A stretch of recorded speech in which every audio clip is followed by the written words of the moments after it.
In honor of Black History Month, two professors from the University of Massachusetts Amherst gave a history of the role that jazz, arts, and theater played on the politics of South Africa. African jazz reflected, this is jazz that was created in Africa, reflected not only the music resulting from the forced migration of Africans to the United States in the slave trade. Remember that this created communities that gave us jazz and blues music. Both professors explained how the South Africans used music and performing arts to fight apartheid. It's in 1976 that the Market Theatre, which is Johannesburg's premier theatre, and I would argue which is our national theatre, comes into being. Theatre practitioners decided that they were going to defy the apartheid laws that separated bodies and said that they were segregated. You were not allowed to meet.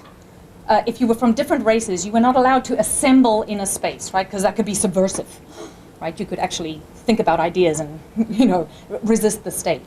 Both historians also spoke on how race issues in South Africa correlate with issues we have in the U.S. today. Because I started out doing research for a book in which I was drawn into some research literature on African American and South African women who were fighting together in the post-World War II years against white supremacy. And it made me step back and think, wow, this is a bigger story than African American women fighting on their own, which I had kind of started thinking when I started with the book. South African theater continues to come to New York and circulate in a larger global context.